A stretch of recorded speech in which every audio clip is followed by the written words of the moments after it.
El periodista llegó a su oficina esa mañana de 1903 y encontró algo que no esperaba sobre su escritorio. No era una amenaza. No era una carta de un abogado. Era un sobre de papel manila sellado con el escudo del Palacio Nacional. Y dentro había un cheque por una suma que el periodista tardó varios segundos en procesar, porque era el equivalente a 3 años de su salario. No había nota adjunta. No había instrucciones. No había condiciones explícitas escritas en ningún papel que pudiera ser presentado como evidencia de nada. Solo el cheque. Y el silencio de un sobre que había aparecido en su escritorio sin que nadie supiera cómo había llegado ahí, ni quién lo había puesto. El periodista se llamaba Francisco Bulnes. Llevaba años escribiendo sobre política mexicana con la independencia incómoda de los que no deben favores a nadie. Y ese cheque era la forma en que el gobierno de Porfirio Díaz le comunicaba, sin decirlo con palabras, que esa independencia tenía un precio y que el precio estaba siendo ofrecido. Bulnes aceptó el cheque. No escribió nada sobre eso. No necesitaba hacerlo. Los que importaban ya sabían lo que el sobre significaba y lo que la aceptación significaba. Y desde ese día, los artículos de Bulnes sobre política mexicana adquirieron el tono específico de los textos escritos por un hombre que sabe exactamente hasta dónde puede llegar y que no llega 1 centímetro más allá. Eso era el pan. El palo era otra cosa.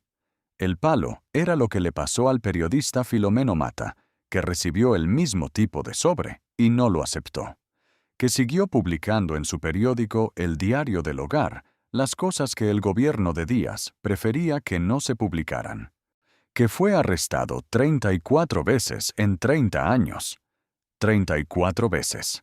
Un promedio de más de una vez por año durante 3 décadas, con el tiempo suficiente entre cada arresto para que la intimidación fuera constante y para que la cárcel no lo matara demasiado rápido y se convirtiera en mártir, pero frecuente suficiente para destruir cualquier ilusión de que la prensa en el México de Porfirio Díaz era libre. 34 arrestos. Y Mata siguió publicando. ¿Pan o palo? El sistema más eficiente que México había visto hasta ese momento para silenciar a los que hablaban demasiado.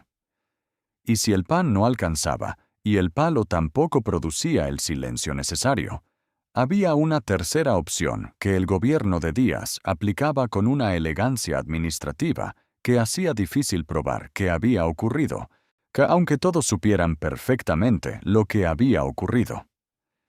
Esta es la historia de cómo funcionaba ese sistema, con los nombres concretos y los muertos concretos que los libros de texto prefieren no mencionar junto al nombre del hombre que construyó los ferrocarriles. Para entender el pan o palo, hay que entender primero al hombre que lo diseñó. Y para entender a ese hombre, hay que ir más atrás de los retratos oficiales, más atrás de los uniformes llenos de medallas, y los bigotes perfectamente recortados, y los polvos de arroz que se aplicaba cada mañana para blanquear la piel que su madre le había dado, y que el México que quería construir prefería no ver en el presidente. Porfirio Díaz nació en Oaxaca en 1830, en las mismas condiciones de pobreza que Juárez. La misma ciudad.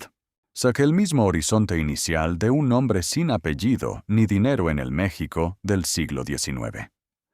Pero donde Juárez eligió la ley como instrumento, Díaz eligió las armas.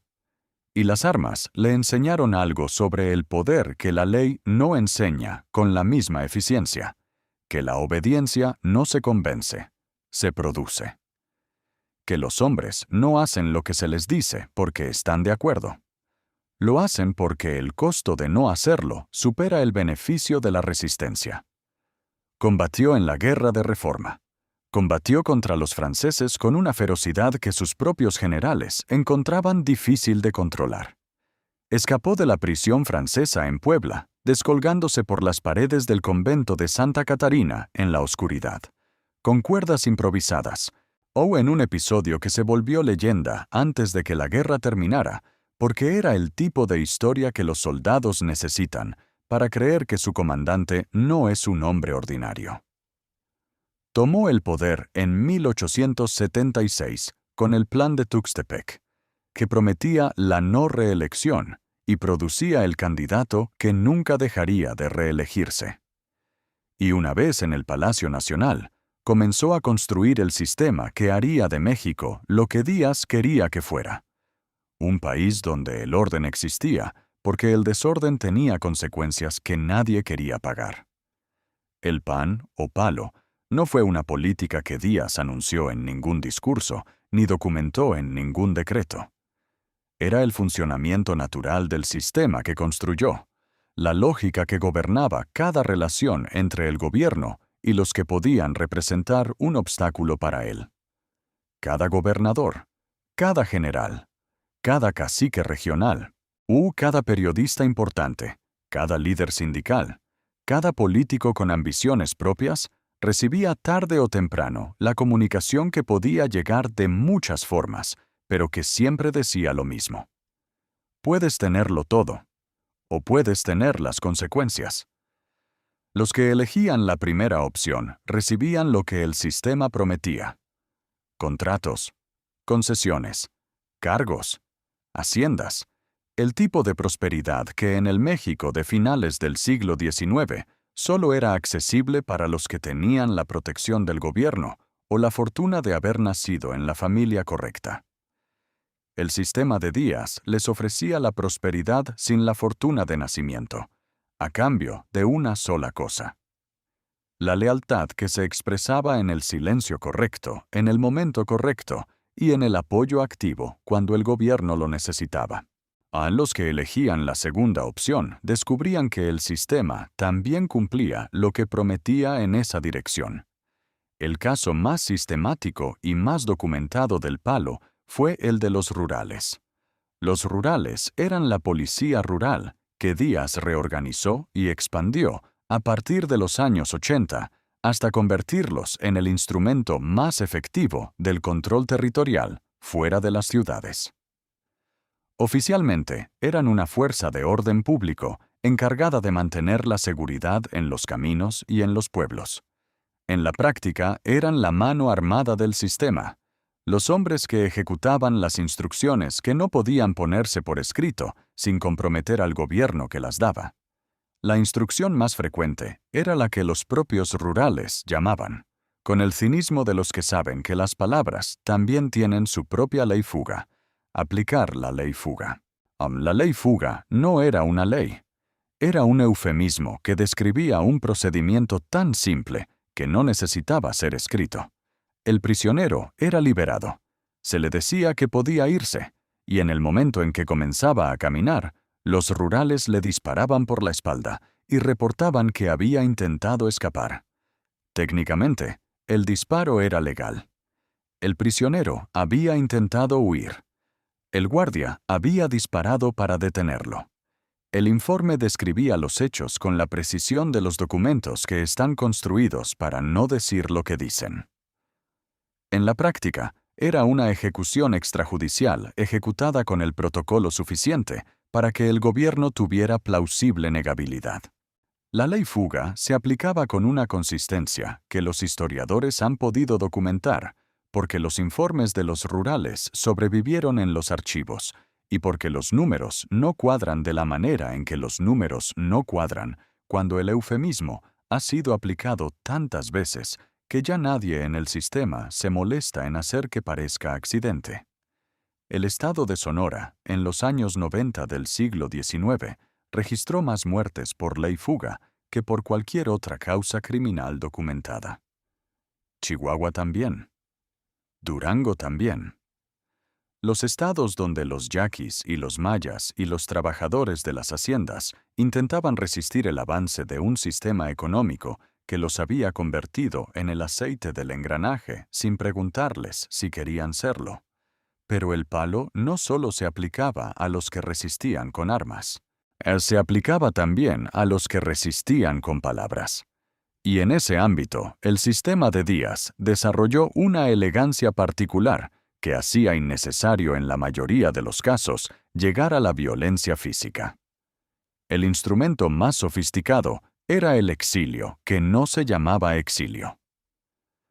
Cuando un periodista, o un político, o un intelectual se volvía incómodo de una manera que el arresto habría convertido en escándalo y el asesinato en mártir, el sistema de Díaz producía una solución que era perfectamente aceptable en los términos de la época. Una embajada. Un cargo diplomático en alguna capital europea o americana que sacaba al incómodo del país sin la brutalidad de una expulsión formal, con los honores suficientes para que la salida pareciera un reconocimiento antes que una condena. El incómodo se iba a París o a Madrid o a Washington con título de embajador o ministro plenipotenciario, con un salario que el gobierno pagaba puntualmente, con la comprensión implícita de que su regreso dependía de que las condiciones políticas cambiaran de maneras que el gobierno de Díaz no tenía intención de permitir. Era el pan y el exilio al mismo tiempo. La remuneración que silenciaba y la distancia que protegía al sistema de la incomodidad de su presencia. El caso más famoso de esta variante del sistema fue el de Manuel González, el general que había sido presidente de México entre 1880 y 1884, durante el único período en que Díaz cumplió formalmente su promesa de no reelección. Don González había gobernado con una corrupción tan ostentosa que los propios partidarios de Díaz la señalaban como el argumento perfecto para la necesidad del retorno del hombre fuerte.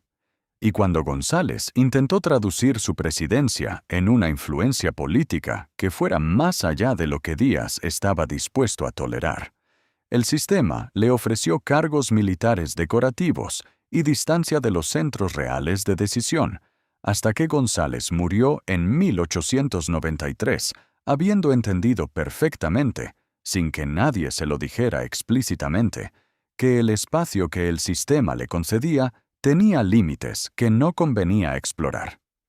Pero la historia que mejor ilustra cómo funcionaba el pan o palo no es la de los periodistas arrestados, ni la de los diplomáticos exiliados dorados. Es la de un hombre que rechazó el pan, sobrevivió al palo. Eddie usó la cicatriz de esa experiencia para encender la revolución que terminó con todo lo que Díaz había construido.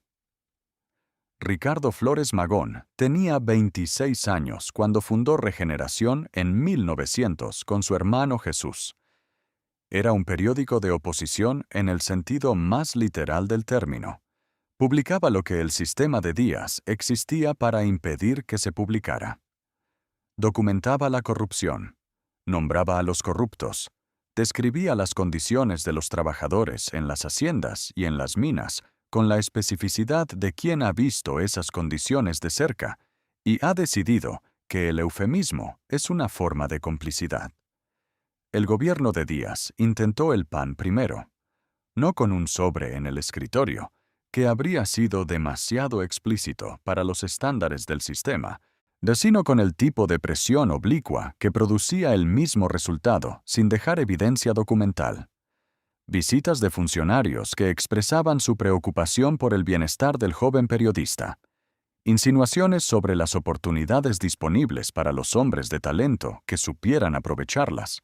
El recordatorio amistoso de que el periodismo de oposición era un camino que no llevaba a ningún lugar conveniente. Flores Magón no aceptó. El palo llegó en 1901. Regeneración fue clausurado. Los hermanos Flores Magón fueron arrestados.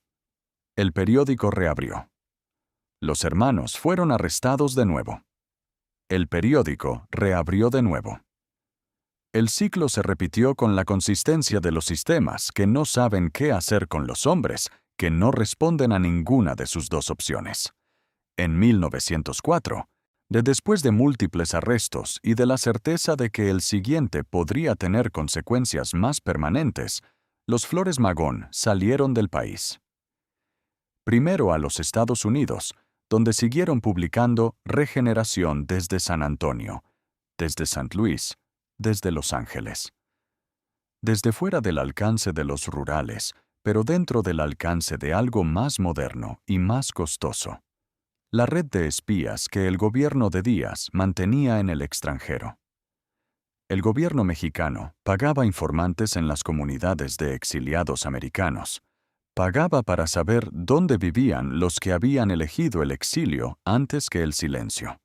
Pagaba para saber cuándo cruzarían la frontera si intentaban regresar. Y coordinaba con las autoridades americanas cuando el derecho internacional lo permitía, y a veces cuando no lo permitía estrictamente, pero nadie tenía interés en hacer el problema más complicado de lo que ya era. Flores Magón fue arrestado varias veces en los Estados Unidos por acusaciones que el gobierno mexicano había contribuido a construir. Pasó años en cárceles americanas mientras sus ideas cruzaban la frontera sin él y llegaban a los campamentos mineros de Sonora y a los talleres de costura de la Ciudad de México y a los pueblos del norte, donde los hombres que las leían las reconocían como la descripción exacta de lo que vivían. El sistema de Díaz había producido el efecto contrario al que buscaba. Al intentar silenciar a Flores Magón, lo había convertido en el tipo de símbolo que el silenciamiento produce. El hombre perseguido, cuyas ideas son más peligrosas que si hubiera podido publicarlas libremente, porque la persecución les añade la credibilidad que solo da el precio que alguien pagó por sostenerlas. En 1906, los trabajadores de las minas de cobre de Cananea, en Sonora, se declararon en huelga. Querían salarios iguales a los de los trabajadores americanos que hacían el mismo trabajo en las mismas minas. Querían que los supervisores mexicanos tuvieran la misma autoridad que los supervisores americanos. Querían el tipo de condiciones que el discurso del progreso porfiriano prometía al país, pero que los trabajadores de las minas no encontraban en la realidad de sus turnos de 12 horas y sus salarios de hambre. La mina de Cananea era propiedad de un americano llamado William Green, y el gobierno de Díaz tomó la decisión que el sistema dictaba: proteger la inversión extranjera, que era el motor del progreso que legitimaba el régimen frente al mundo, aunque eso requiriera aplicar el palo con una visibilidad que normalmente el sistema evitaba. Los huelguistas fueron dispersados con violencia. Los líderes fueron arrestados. Algunos fueron enviados a San Juan de Ulúa, la prisión en el arrecife de Veracruz, cuyo nombre era suficiente para comunicar la seriedad de las consecuencias sin necesitar más detalles. Y el gobierno de Díaz aceptó que tropas americanas cruzaran la frontera para ayudar a sofocar la huelga, y una decisión que los trabajadores de Cananea y los que leyeron sobre ella en Regeneración y en los periódicos independientes, que todavía sobrevivían, procesaron de la manera en que se procesa ver al gobierno propio pedir ayuda extranjera para disparar contra sus propios trabajadores. Fue el tipo de error que los sistemas que funcionan sobre la intimidación cometen cuando la intimidación ha funcionado durante tanto tiempo que quienes la aplican ya no pueden calcular el momento en que deja de producir obediencia y empieza a producir rabia. 6 meses después de Cananea, en enero de 1907, los trabajadores de las fábricas textiles de Río Blanco, en Veracruz, declararon otra huelga. El conflicto llevaba semanas.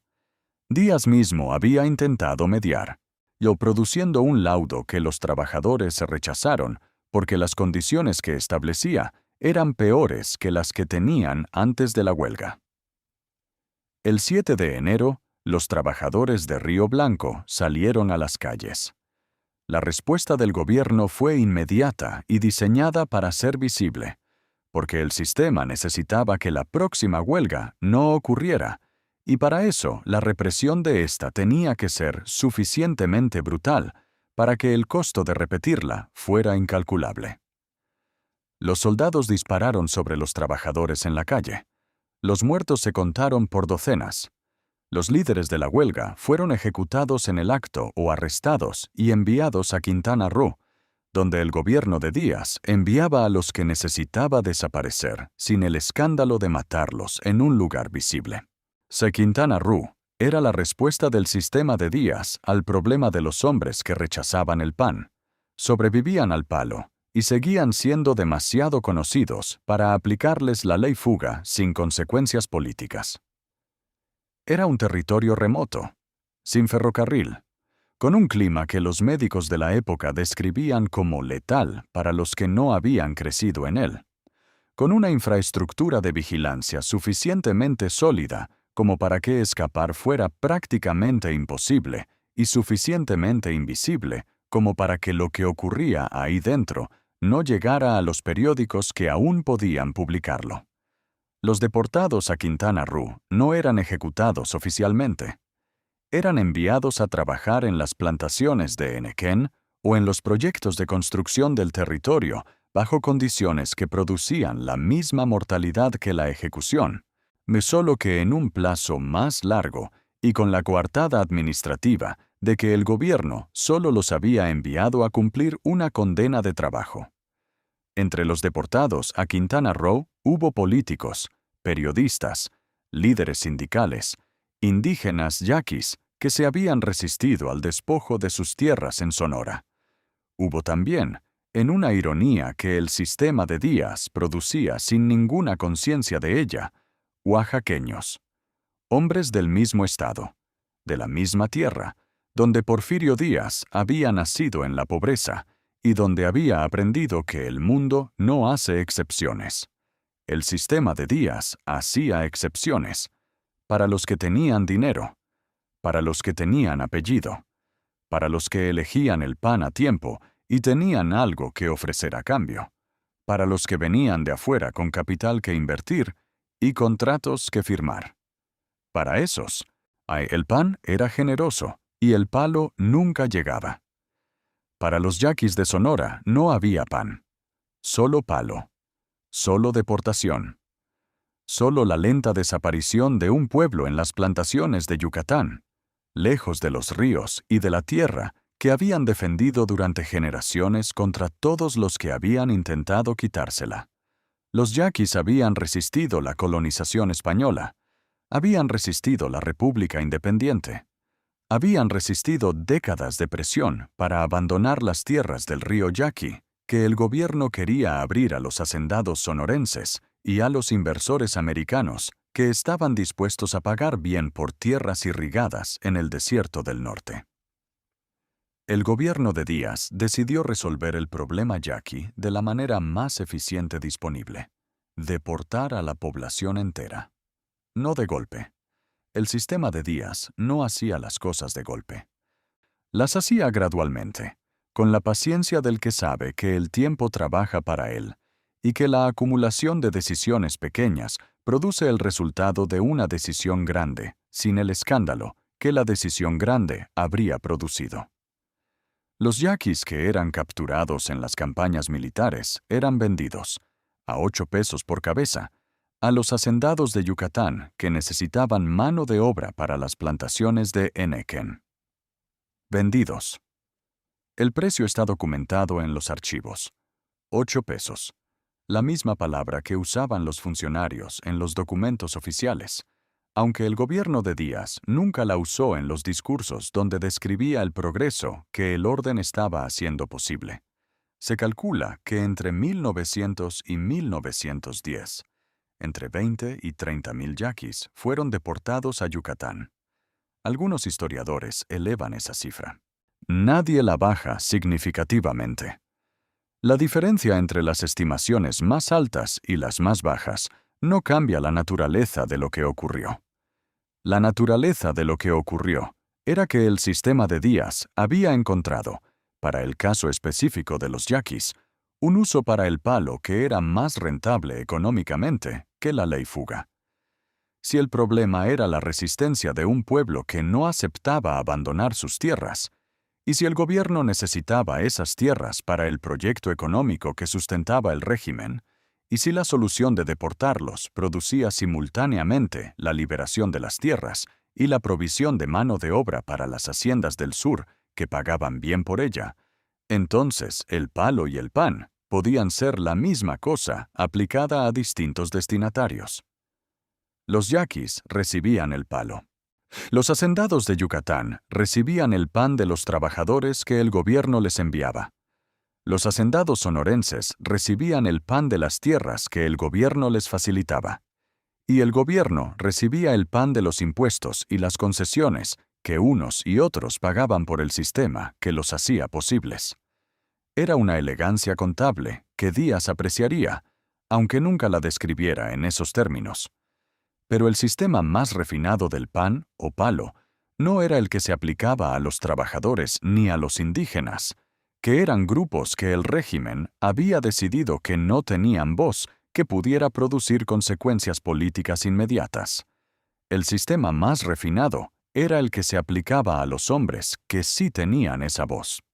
A los políticos y militares, con bases propias de poder, que representaban la única amenaza real para la continuidad del régimen, no la amenaza de la Revolución Popular, que el sistema podía controlar con rurales y con deportaciones, sino la amenaza de la sucesión no controlada, de que alguien dentro del propio sistema acumulara suficiente poder para disputarle la presidencia. El caso de Bernardo Reyes es el que mejor ilustra cómo el sistema manejaba ese tipo de amenaza.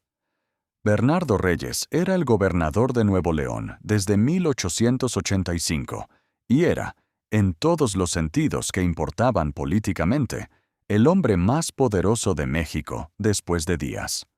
Había construido en Nuevo León el tipo de administración eficiente que el discurso del Porfiriato prometía para todo el país.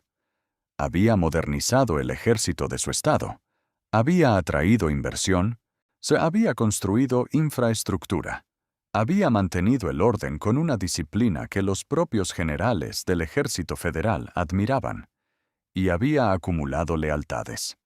Eso era lo que hacía a Reyes peligroso para el sistema.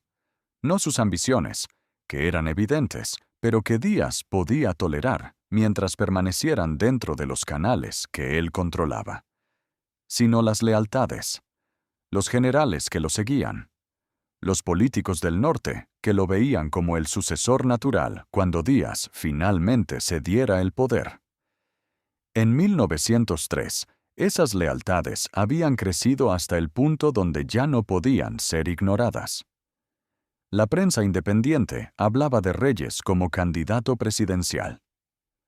Sus seguidores, que se llamaban reyistas con la naturalidad de los que asumen que el candidato terminará siendo candidato, organizaban clubes políticos en los estados del norte con una actividad que el sistema de Díaz reconocía como el primer estadio de algo que podría volverse difícil de controlar. Díaz le ofreció el pan más grande que el sistema tenía disponible. Le ofreció el Ministerio de Guerra, el cargo civil más importante del gabinete para un militar, la segunda posición en el gobierno formal, y junto con el cargo, la comprensión implícita de que ese cargo era el techo, que más allá de ese techo, el sistema no tenía espacio para las ambiciones de Reyes, y que aceptar el ministerio significaba aceptar también ese techo. Reyes aceptó.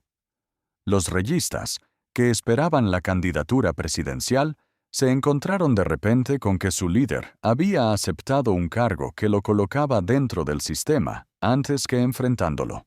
El movimiento se desmoronó con la velocidad que desmorona cualquier movimiento político cuando el líder elige el cargo sobre la causa.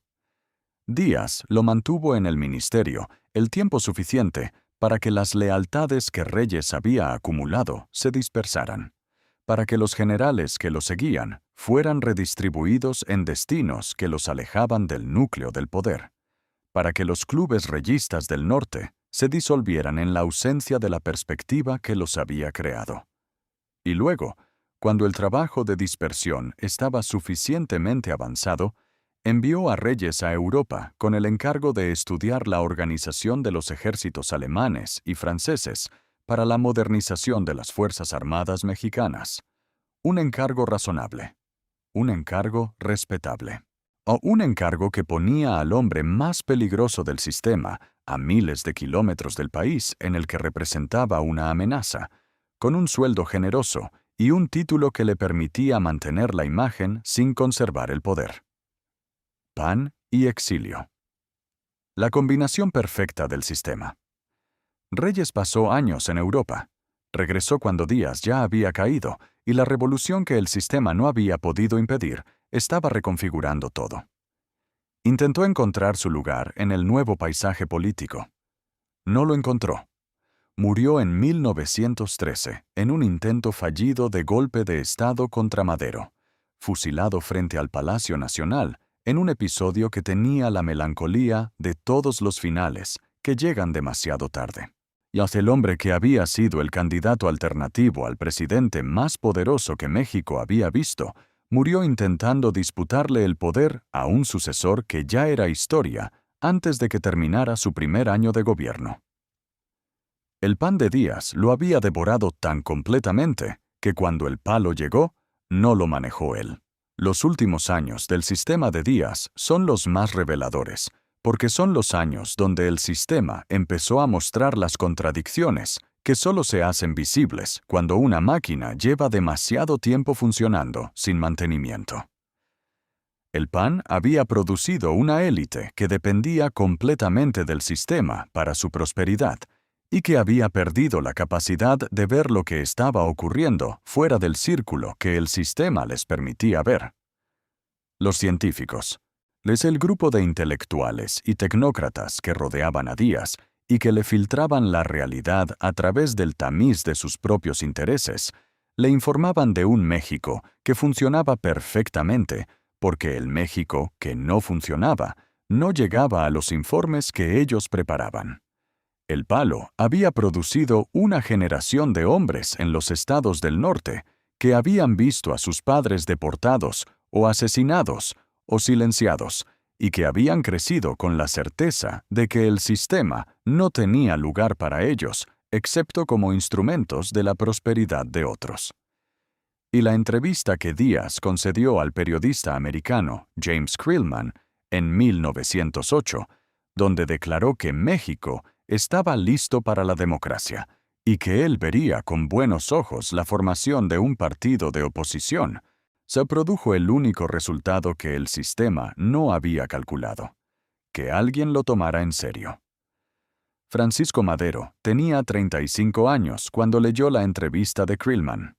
Era hacendado del norte, vegetariano, espiritista, con la voz aguda de los hombres cuyas cuerdas vocales no corresponden al cuerpo que las produce. Era exactamente el tipo de hombre al que el sistema de Díaz había aprendido a ignorar, porque el sistema de Díaz había aprendido a ignorar todo lo que no encajaba en las categorías que conocía. Madero publicó La sucesión presidencial en 1910. Fundó el Partido Antirreeleccionista. Salió a hacer campaña por todo el país con la ingenuidad del hombre que cree que las reglas que el poderoso proclamó en una entrevista con un periodista extranjero son las reglas que el poderoso tiene intención de cumplir.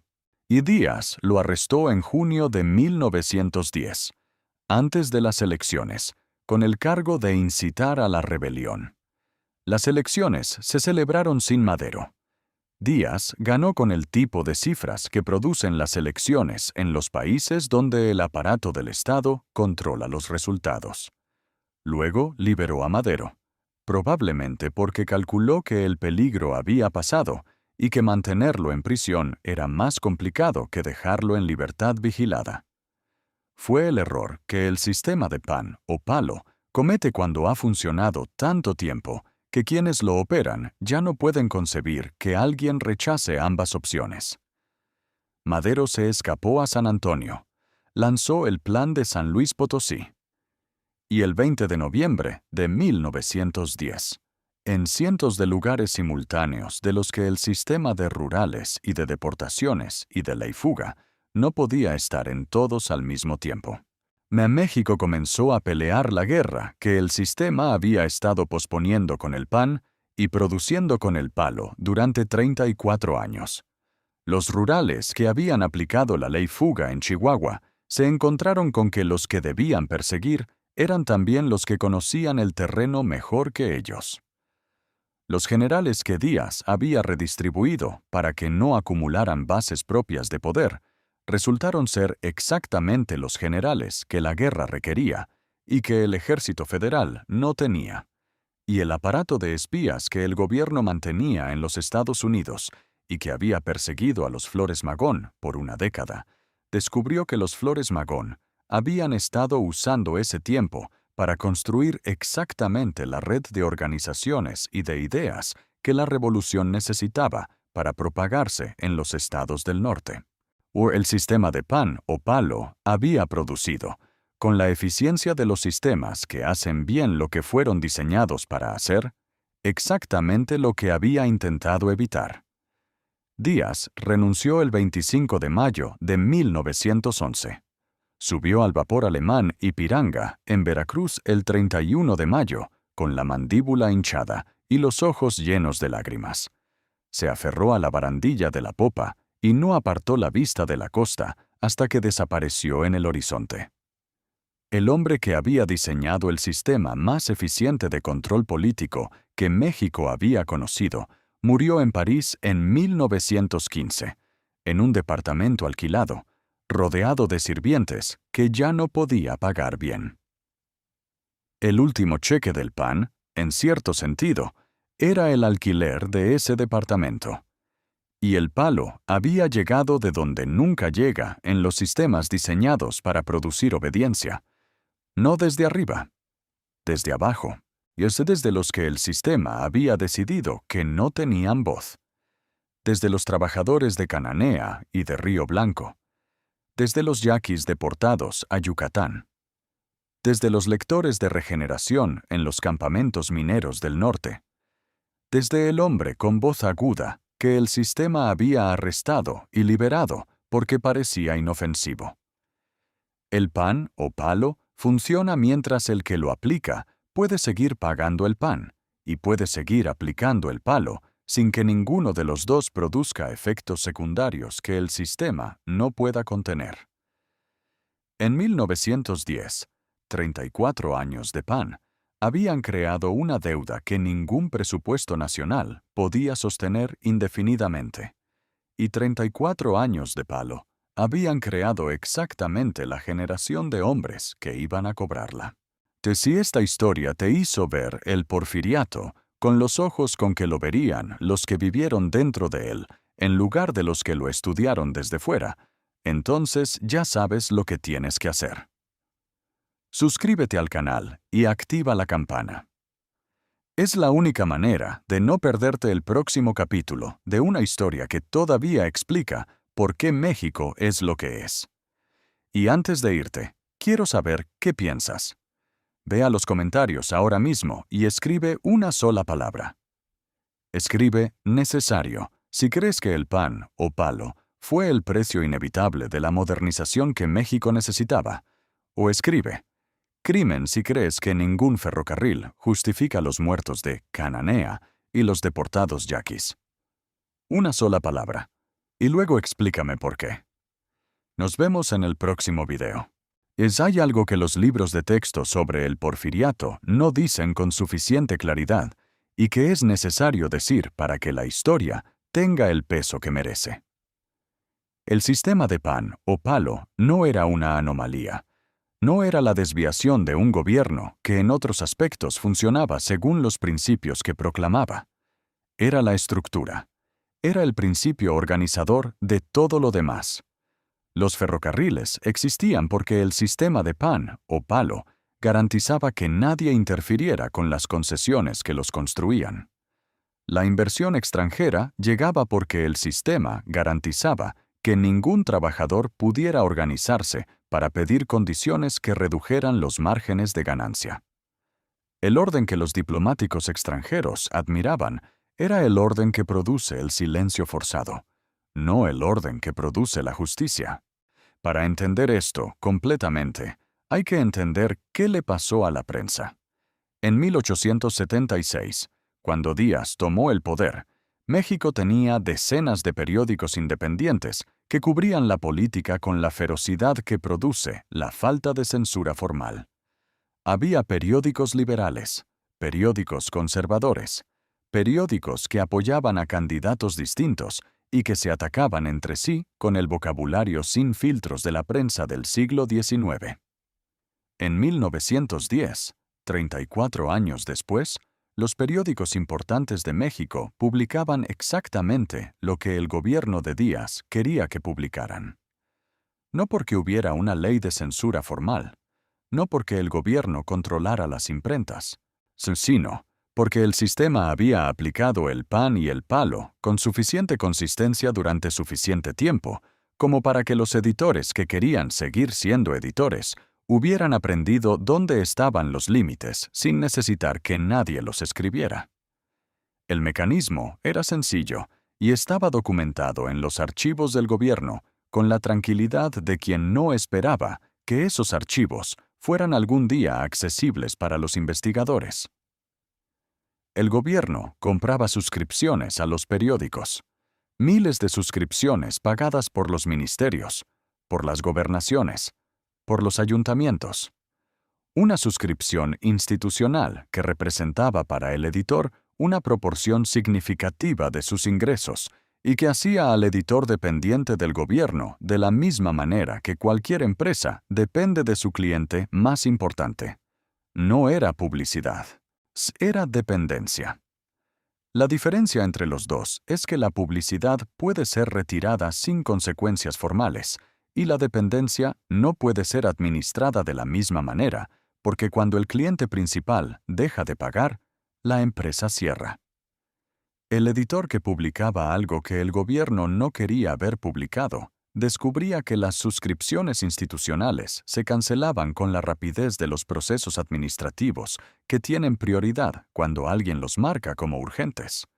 Y el editor que necesitaba esas suscripciones para pagar la imprenta y los salarios, aprendía, rápidamente y sin necesidad de más explicaciones, que el periodismo independiente era un lujo que el sistema de Díaz no subvencionaba. Los que tenían recursos propios suficientes para no depender de las suscripciones gubernamentales tenían otras vulnerabilidades. El papel de imprenta podía ser difícil de conseguir si los distribuidores recibían señales correctas. Los anunciantes privados tenían sus propias razones para no poner su nombre junto a contenidos que el gobierno miraba con displeasure. Y si ninguna de esas presiones producía el resultado esperado, los inspectores de salubridad encontraban problemas en las instalaciones. Los inspectores de Hacienda encontraban irregularidades en los libros contables. Los inspectores de obras públicas encontraban violaciones a los reglamentos de construcción. El Estado tiene muchas formas de decirle a un negocio que su existencia es inconveniente, y ninguna de ellas requiere que nadie diga explícitamente nada sobre periodismo o censura. Filomeno Mata era la excepción que probaba la regla, porque Mata era exactamente el tipo de obstáculo que el sistema de Díaz no sabía bien cómo manejar. No era lo suficientemente grande como para que silenciarlo justificara el escándalo de medidas drásticas. Era lo suficientemente persistente como para que ignorarlo tampoco funcionara. Y era lo suficientemente querido por sus lectores como para que cada arresto produjera exactamente la atención que el arresto pretendía evitar. 34 arrestos en 30 años. Cada arresto por unos días o unas semanas, el tiempo suficiente para interrumpir la publicación y comunicar que las consecuencias existían, no el tiempo suficiente para convertir al periodista en mártir. El ritmo específico del castigo que intimida sin producir la reacción que el martirio produce. Mata publicó El Diario del Hogar hasta 1912, un año después de que Díaz se fuera en el Ipiranga. Había sobrevivido al sistema que lo había arrestado 34 veces. Y lo había sobrevivido publicando. No era un caso de triunfo del individuo sobre el sistema. Era el caso del individuo que encontró el punto exacto donde el sistema tenía más costos que beneficios en aplicarlo, y lo habitó durante 30 años con la obstinación de quien entiende que ese punto existe y que la única manera de encontrarlo es no moverse. Pero había casos donde el sistema no tenía punto de ese tipo, donde los costos de no aplicarlo superaban siempre los costos de aplicarlo. Y en esos casos, el sistema aplicaba la tercera opción con la eficiencia de los que han practicado suficientes veces como para que el procedimiento fluya sin obstáculos. El caso de los indígenas mayas de Yucatán es el que los historiadores de la economía del Porfiriato estudian con más detalle porque está mejor documentado que otros y porque las cifras son lo suficientemente específicas como para que la escala de lo que ocurrió sea inocultable. El henequén que producían las haciendas de Yucatán era en 1900 uno de los productos de exportación más valiosos de México. Se usaba para fabricar cuerdas y sacos en los mercados americanos y europeos. La demanda crecía con la mecanización de la agricultura en los Estados Unidos, que necesitaba cantidades industriales de cordel para las máquinas segadoras, y las haciendas yucatecas que lo producían necesitaban mano de obra que trabajara las plantas de henequén en condiciones que ningún trabajador libre habría aceptado si hubiera tenido otra opción disponible. El sistema de días les quitó las otras opciones.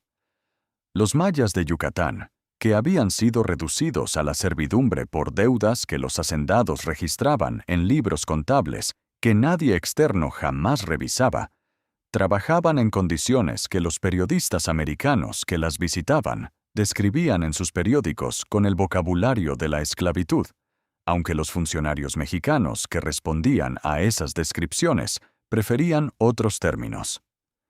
La deuda de un trabajador hacia la hacienda era heredable. Si el padre moría debiendo a la hacienda más de lo que había ganado, y siempre debía más de lo que había ganado, porque la hacienda era también la tienda donde compraba, y el médico donde se atendía, y la iglesia donde se casaba, y el registro donde anotaban cada centavo de los dos lados de la ecuación, entonces la deuda pasaba a los hijos. Los hijos nacían debiendo, crecían debiendo, trabajaban debiendo, y morían debiendo, dejándole la deuda a sus propios hijos. El sistema de endeudamiento que hacía posible esto era ilegal según el Código Civil que Díaz administraba. La Constitución de 1857, que Díaz había jurado aplicar cuando tomó el poder, prohibía la servidumbre por deudas. Los funcionarios del gobierno federal, cuando eran preguntados por visitantes extranjeros que habían leído los informes de los periodistas americanos, explicaban que las leyes existían y que las haciendas estaban sujetas a ellas. Lo que no explicaban era que los jueces que debían aplicar esas leyes eran nombrados por las mismas autoridades estatales que dependían de los hacendados para su propia estabilidad política. Así que el hacendado que hubiera intentado sortear el sistema de Díaz en Yucatán habría descubierto rápidamente que el sistema de Díaz no era un obstáculo para los hacendados, sino su garantía más eficiente. Pan para los que producían la riqueza que el régimen necesitaba mostrar. Palo para los que trabajaban esa riqueza sin recibir nada a cambio. Y la elegancia administrativa de un sistema que podía mostrar las leyes que prohibían la esclavitud mientras garantizaba que esas leyes nunca se aplicaran donde su aplicación habría interrumpido el flujo de riqueza que sostenía el régimen. Cuando en 1910 el sistema comenzó a derrumbarse, uno de los primeros lugares donde el derrumbe fue visible fue en las haciendas de Yucatán y en las minas del norte. Los trabajadores que habían vivido dentro del sistema de deudas y de deportaciones y de ley fuga no tardaron en reconocer que la ventana de oportunidad que la revolución abría era diferente de todo lo que habían visto antes, porque esta vez el sistema que los controlaba estaba siendo atacado desde dentro y desde fuera simultáneamente, y no podía concentrar sus fuerzas en ninguna dirección, sin descubrir que el problema venía también de las otras. Emiliano Zapata, en Morelos, reclamaba las tierras que las haciendas habían tomado. Pancho Villa, en Chihuahua, convertía el resentimiento de los que habían visto aplicar la ley fuga en una fuerza militar que los rurales ya no podían contener. Y en los estados del norte, los hombres que habían leído Regeneración en los campamentos mineros y que habían visto las consecuencias de organizarse sindicalmente en Cananea y en Río Blanco, encontraron en el Plan de San Luis Potosí de Madero la convocatoria que hacía posible convertir el resentimiento individual en acción colectiva. El sistema de PAN, o palo, había producido la revolución que lo destruyó con la eficiencia específica de los sistemas que funcionan tan bien durante tanto tiempo que nadie en ellos puede concebir que algo pueda funcionar de otra manera. Díaz no lo vio venir. Sus científicos no se lo dijeron, porque no podían decírselo sin admitir que el sistema que habían administrado durante décadas había estado produciendo exactamente lo que decía estar previniendo. Si sus generales no estaban en posición de decírselo, porque los generales que habían tenido la visión suficiente para verlo habían sido redistribuidos a destinos que los alejaban del núcleo del poder exactamente porque tenían esa visión. Y los periódicos que habrían podido decírselo llevaban 30 años aprendiendo que decirle al gobierno lo que el gobierno no quería escuchar tenía consecuencias que los editores prudentes preferían no explorar. El PAN había comprado el silencio. El palo había garantizado que el silencio se mantuviera. Y el sistema construido sobre ambos había perdido la única cosa que los sistemas de control necesitan para sobrevivir a largo plazo: la capacidad de escuchar lo que no quieren escuchar, antes de que lo que no querían escuchar se convierte en lo que no pueden ignorar. Díaz lo entendió demasiado tarde. Lo entendió el 25 de mayo de 1911, cuando firmó la renuncia en el Palacio Nacional con la mandíbula hinchada y los ojos que algunos testigos dicen que no lograban mantenerse secos.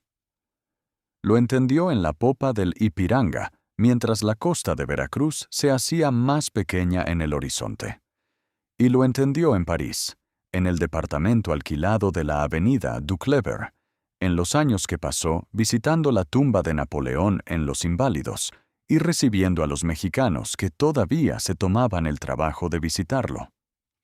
Lo que ninguno de esos mexicanos le preguntaba directamente, y lo que Díaz probablemente se preguntaba en los momentos de honestidad que la vejez produce en los hombres que han tenido demasiado poder durante demasiado tiempo para poder ser honestos mientras lo ejercen, era si el sistema que había construido era el sistema que México necesitaba, o el sistema que él necesitaba para ser lo que quería ser.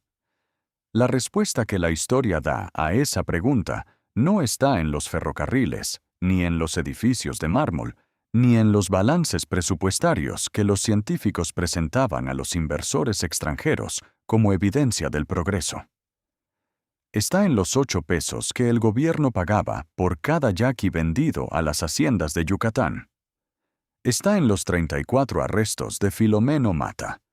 Está en los muertos de Cananea y de Río Blanco, cuyos nombres ningún monumento del Porfiriato conservó, porque el sistema que los mató era también el sistema que decidía qué merecía ser recordado.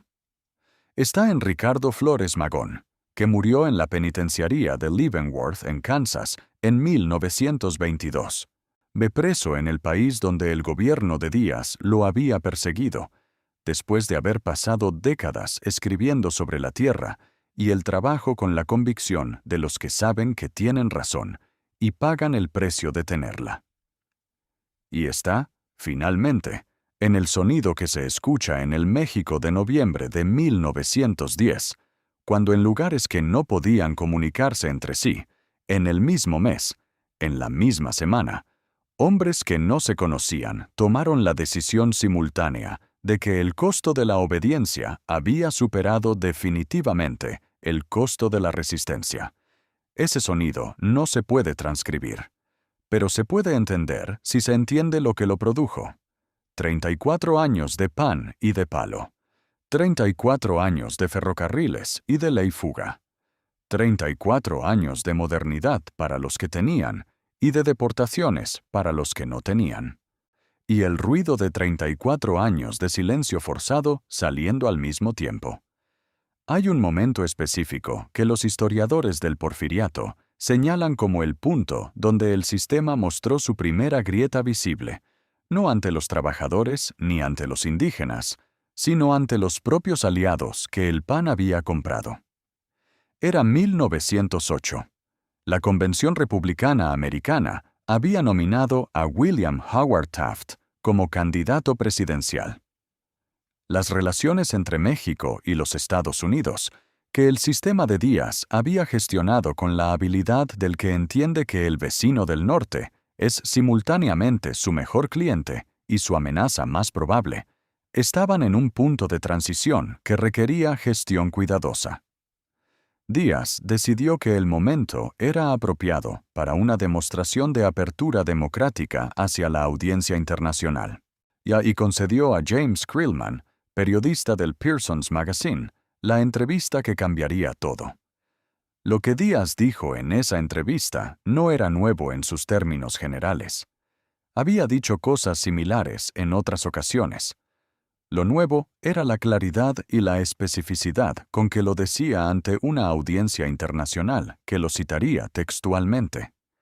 Que México estaba listo para la democracia. Que vería con buenos ojos la formación de partidos de oposición.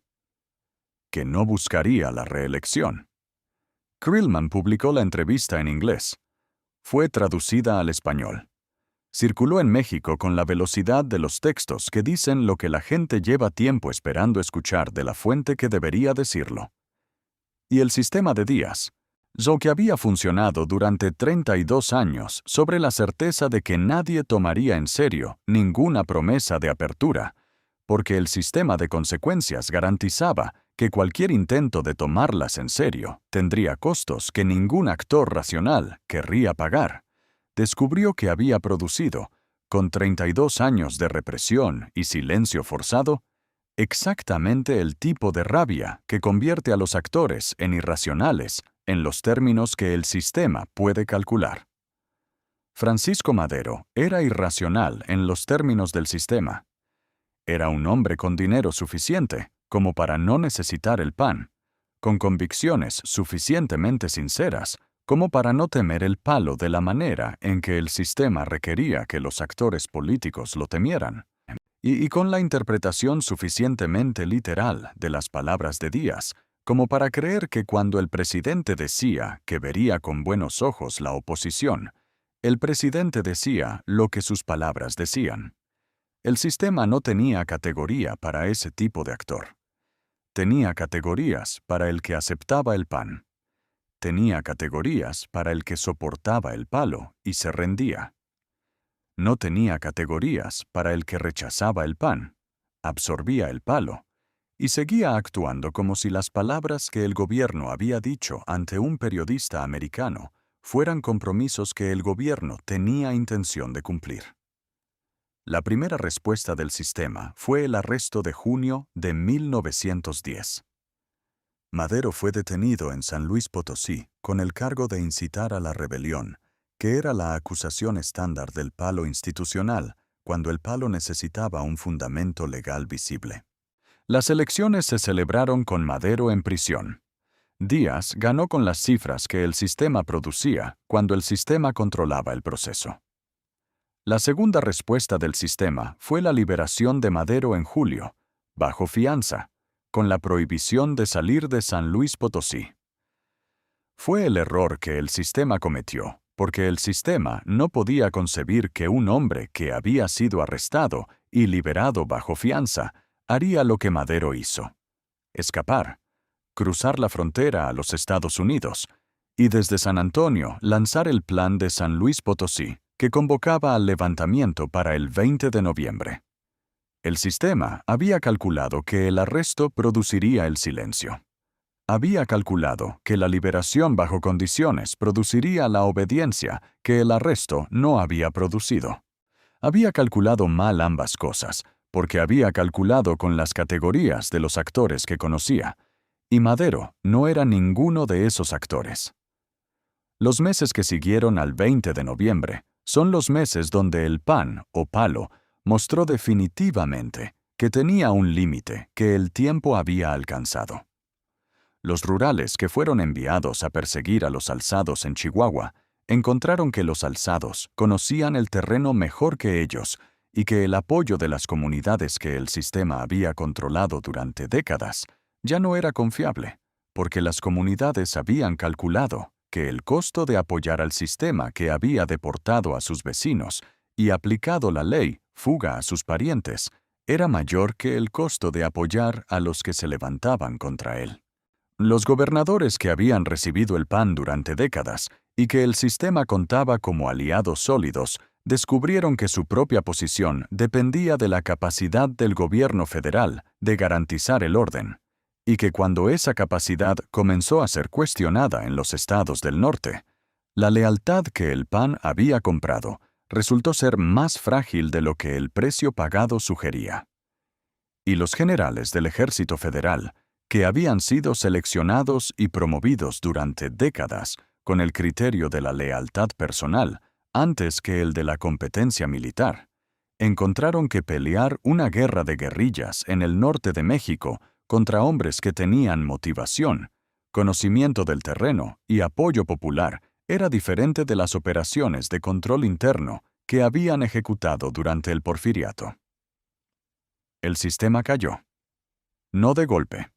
Con la gradualidad con que caen las estructuras que parecen sólidas desde fuera y que llevan tiempo deteriorándose desde dentro.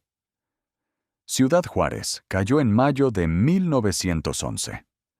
La noticia que esa caída envió al resto del país no fue solo que una ciudad había cambiado de manos. Fue que el sistema que parecía indestructible podía ser derrotado. Y esa noticia, en un país donde el sistema había dedicado 34 años a producir la impresión de que era indestructible, tuvo el efecto específico que tienen las noticias que destruyen mitos, que una vez que la gente sabe que el muro puede caer, el muro ya ha caído. Díaz firmó su renuncia el 25 de mayo. Subió a Lipiranga el 31. El PAN o palo sobrevivió a Díaz, porque sobrevive a cualquier gobernante que lo usa, porque no es la invención de un hombre, sino la lógica de los sistemas que necesitan producir obediencia y que no tienen otro instrumento. Volvió con otros nombres en los gobiernos que siguieron.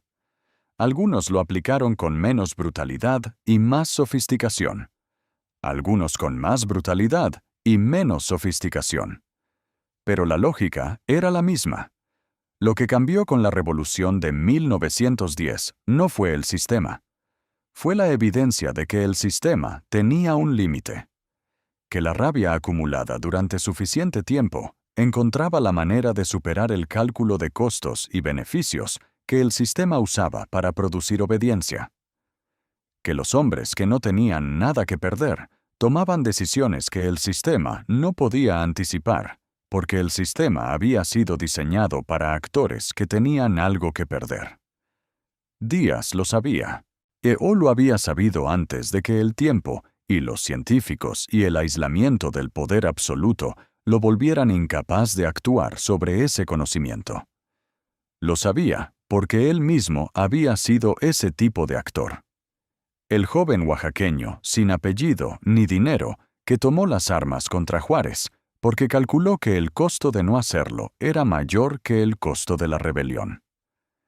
La ironía que la historia produce, sin que nadie la diseñe deliberadamente, es que el sistema de PAN o palo que Díaz construyó para garantizar que nadie más pudiera hacer lo que él había hecho, fue destruido exactamente por los hombres que habían aprendido, viendo cómo el sistema los trataba, que el costo de no levantarse era mayor que el costo de hacerlo. Los mismos que no tenían nada que perder. Los mismos que el sistema había producido durante 34 años. La última ironía de la historia de Porfirio Díaz y su sistema es esta.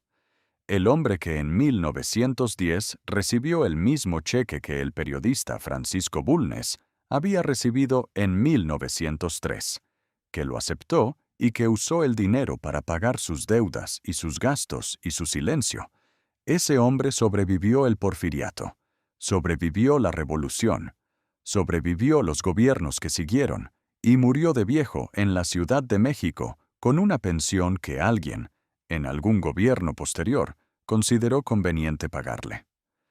Nadie sabe su nombre porque esa es la naturaleza del pan. El pan no produce mártires, ni héroes, ni nombres en los libros de historia.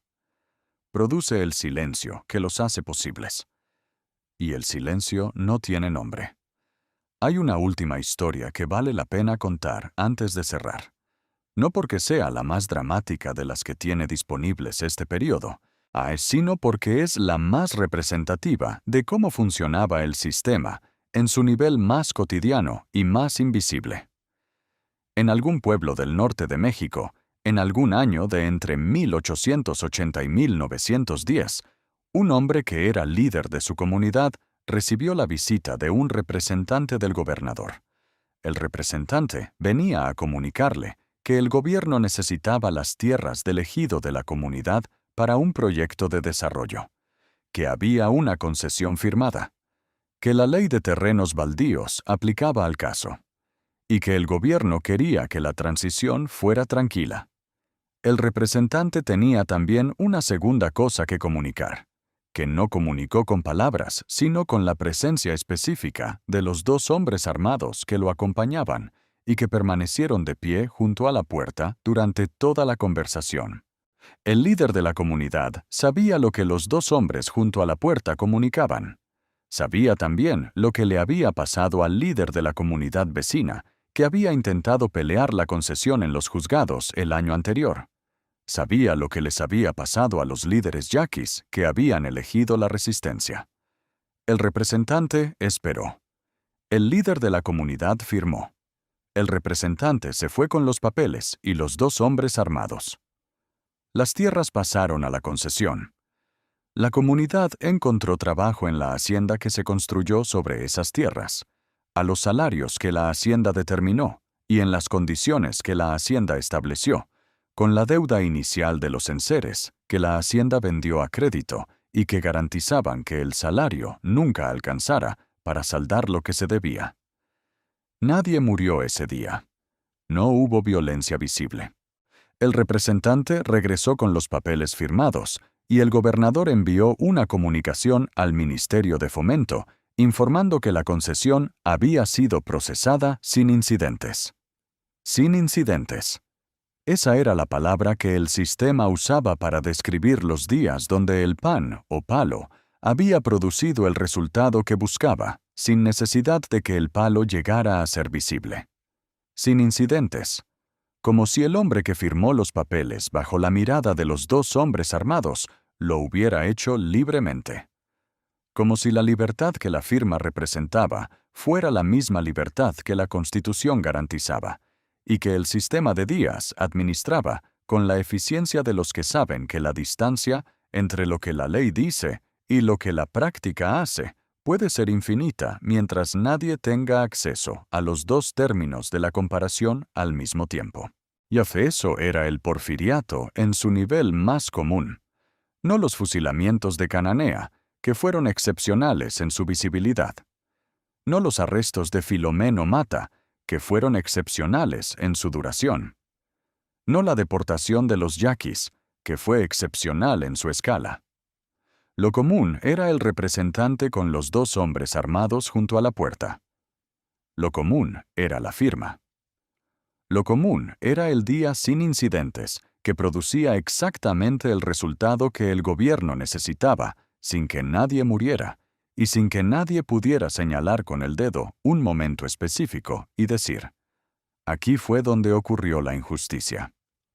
La injusticia ocurrió en el sistema, en la lógica que hacía que la firma fuera la única opción racional cuando las otras opciones tenían consecuencias que el líder de la comunidad conocía, porque había visto lo que le había pasado al líder de la comunidad vecina.